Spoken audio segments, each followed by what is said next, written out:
Hi guys, me Gabriel. I need to discuss the Goosebumps book, Attack of the Jack-o'-lanterns. Oh wait, wrong book. Sorry. The actual book we're gonna discuss is Say Cheese and Die Again. Now, this is regarded as the worst sequel of all time, and of course it is. This is the worst Goosebumps sequel, but it is not a bad book. I'll tell you why at the end of the video. But yeah, I'll just tell you the plot of this book. Why, everything. So we have a main character named Greg. Yes, Greg is back for the sequel. Those guys you love from the first book. You have Michael, Bird, Sherry. All those characters you love. Also, we have cameos from Terry and Greg's parents. Yeah, we also have new characters like a new kid named John and the new bullies and our new character is Mr. Saraball. Mr. Saraball. Let's call him Saraball the review because the actual name is kind of weird to pronounce. Is it Sar? Whatever. Anyways, you see, Greg wants to go to his cousins for the summer, but I think it's summer or weekend, whatever. So he has to have good grades before he can go to his cousin's house and have fun there. But the problem is that Mr. Sauer asks everyone to do a report on, I think like a real life situation that happened before, yeah, something like that. Yeah. And here's something that's really confusing for Greg, but like, why did he choose this? Why? But he chose the camera story. Why? And all the stories that he could experience, he chose the camera. Why, dude? Why did you choose the camera story? Of course, Greg retells the first book, like saying what happened to Bird, or what happened when Michael he fell down the stairs, or what happened when the car got wrecked, and what happened when Sherry got invisible, and Mrs. Sarah doesn't buy into any of this. He thinks it's just so stupid. Nothing makes sense in the story at all. So obviously Greg gets enough. Which it may be harsh for a character, but knowing Greg, I mean Greg basically did this himself. So of course he deserved this. So Greg is still mad about this. He kind of wants to have a good grade, but unfortunately he can't because stupid decisions by in the sequel. So Greg can get an A if he does one thing: bring the camera from the original book. Yes, so he has to dig up the camera from the old house where he brought it back, and bring it back to Mr. Sauer to prove it's real. So Greg goes back to the coffin house to find it, and what a surprise! The house now, let's say, broken down and turned to another house. But the cameras, I think it's in the garbage can or whatever. So he meets up with this kid named John, and they find the camera after they saw a raccoon carcass, and they fight over it. And here's probably the best part of the entire book. Greg accidentally takes a picture of John, and for those who hate the gory books, listen to this. Don't just pause the video and don't even listen to this if you hate gore at all. He gets a nail shoved to his foot, and yet there's blood descriptions anyways. Ugh. Like, wow, man. I mean, yeah, sure, this is a sequel's not really that as scary as the original, but man, if they went with this type of tone, then it could be a great sequel. Like, Lost World, it's darker than the original. They have more graphic kills, like the guy who got ripped in half by the T-Rexes, or dude got killed by the compies, whatever. Well, this could have been that sequel, but unfortunately they made it more funnier, which is not really the type of thing that's right for Goosebumps. So yeah, John gets his nail shoved to his foot. His dad brings him to the hospital with the workers. So Greg still takes it, and he promises John that he'll return it the next day.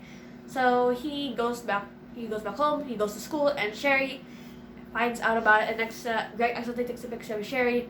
I meant accidentally take a picture of Sherry. Sorry if I went too fast there, guys. Sorry. And then she's kind of skinny a bit. And then Sherry decides to take a picture of Greg in revenge. And then Greg's like, here's the funniest part of the book.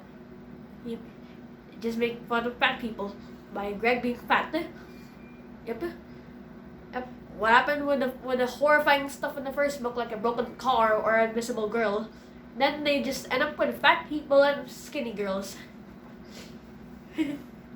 So anyways, they're all like paranoid about the entire thing.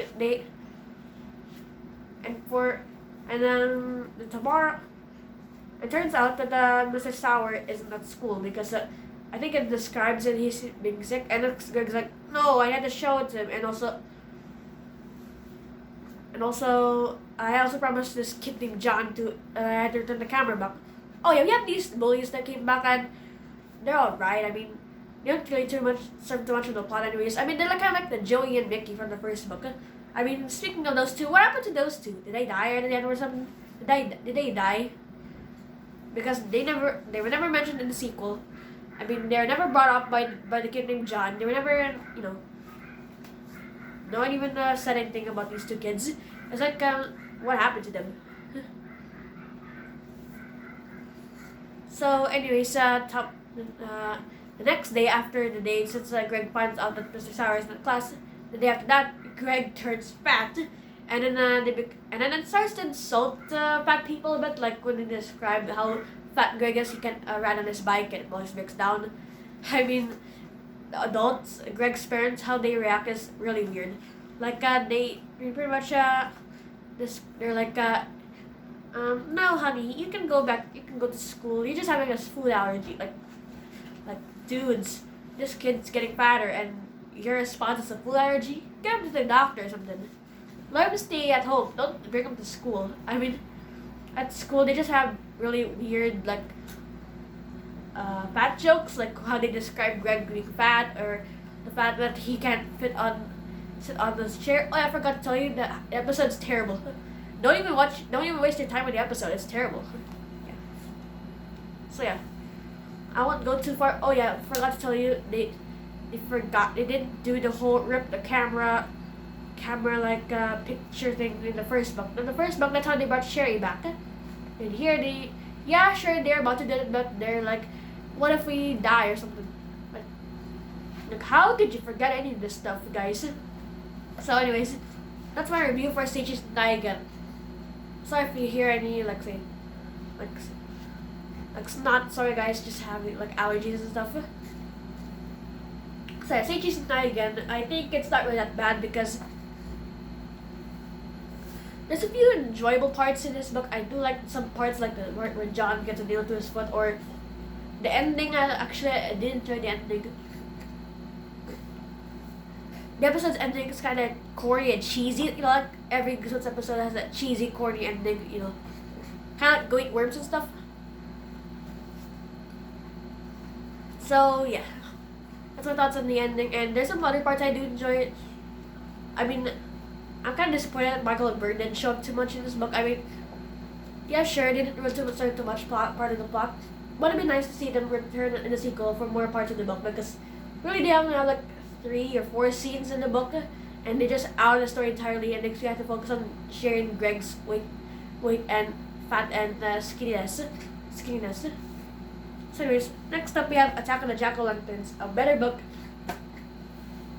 Yeah, this one, why does it need a sequel? You can just make it this one with new characters, and just, everyone would be happier over that.